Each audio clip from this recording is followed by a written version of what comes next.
میں جھکا نہیں میں بکا نہیں، کہیں چھپ چھپا کے کھڑا نہیں، جو ڈٹی ہوئی ہیں محاذ پر مجھے ان صفوں میں تلاش کر۔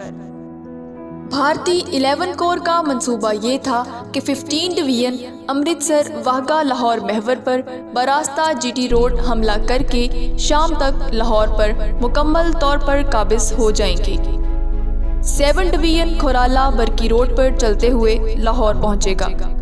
اسی طرح 4 ماؤنٹین ڈویژن بھی کھیم کرن قصور روڈ پر ایڈوانس کرتے ہوئے لاہور پہنچے گا۔ دشمن پورے یقین کے ساتھ آ رہا تھا کہ لیفٹیننٹ کرنل تجمل ملک کی کمانڈ میں 114 بریگیڈ کی 3 بلوچ ریجمنٹ نے جو تھوڑی ہی دیر پہلے پہنچی تھی، عام شہریوں اور دشمن کے ٹینکوں کو دیکھا اور بلا تاخیر ایک اینٹی ٹینک ریکوائل لیس رائفل باٹا پور پل کے سامنے بھیج دی۔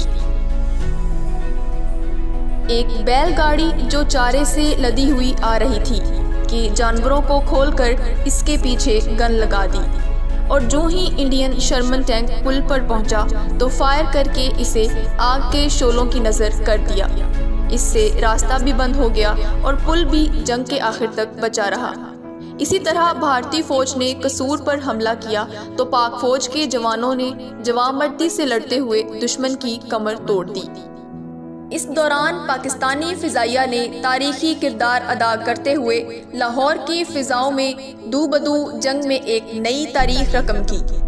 پاکستانی جہاز 6 ستمبر کی صبح معمول کی دیکھ بھال کے لیے قصور لاہور کی فضاؤں میں محور تھے کہ صبح 4:05 پر ان کی نظر بھارتی فوج کے ایڈوانس پر پڑی، جو ایک سمندر کی طرف بڑھتا ہوا نظر آ رہا تھا۔ انہوں نے لاہور اور سرگودا کو بھی آگاہ کیا اور دشمن کے ٹینکوں اور فوج پر اللہ کا عذاب بن کر ٹوٹ پڑے۔ اسی دوران پاک فضائیہ کے ایم عالم نے حملہ کر کے 1 منٹ میں دشمن کے 5 جنگی جہاز تباہ کر دیے۔ چند منٹ کے اندر دشمن کا قافلہ خاک کا ڈھیر بن چکا تھا۔ 15 ڈویژن کا بھارتی میجر جنرل اپنی جیپ چھوڑ کر گنے کے کھیتوں میں چھپ گیا تھا۔ پاکستان آرمی اور ایئر فورس کے حملے سے دشمن اس قدر بدحواس ہوا کہ اس کے کور کمانڈر کے سامنے اپنی فوج کو آگے بڑھانے سے انکار کر دیا۔ بھارت مختلف راستے اپنا کر لاہور پر حملہ آور ہوا اور لاہور پر قابض ہونے کا خواب ڈراؤنے خواب میں تبدیل کروا کے پسپا ہوا۔ اسی دوران سیالکوٹ سیکٹر میں بھارت نے دوسری عالمگیر جنگ کے بعد ٹینکوں کا حملہ کیا۔ اس نے وزیر آباد اور گجرانوالہ پر قبضہ کرنے کا خواب دیکھا تھا، لیکن پاکستانی جوانوں نے ایک آرمڈ بریگیڈ کے ساتھ سینکڑوں ٹینکوں کے حملے کو ناکام بنا دیا۔ درجنوں ٹینک لڑائی کے پہلے ہی دن بہترین حالت میں پاکستان کے ہاتھ لگے۔ اس علاقے میں انڈیا پہلے سن کے علاوہ جنگ کے آخر تک حملے کرتا رہا لیکن ناکام رہا۔ جہاں تک پاکستان نیوی کا تعلق ہے تو اس نے پہلے ہی اپنی جنگ جیت لی تھی۔ پاکستانی اکلوتی آبدوز غازی نے بمبئی کی بندرگاہ کے پانیوں میں ایسا خوف پیدا کر دیا کہ بھارتی بحریہ آبدوز کے خوف سے پورے جنگی عرصہ میں اپنی پناہ گاہ سے باہر نہ نکلی، کیونکہ پہلے حملے نے ہی اس کی مواصلاتی آپریشنل صلاحیت ختم کر دی تھی۔ جنگ ستمبر کے تناظر میں ہم مسئلہ کشمیر کے حل کی اہمیت کو نظر انداز نہیں کر سکتے۔ پاکستان اور بھارت کے درمیان تعلقات میں بگاڑ اور علاقے میں مسلسل کشیدگی کا واحد سبب تنازع کشمیر ہے۔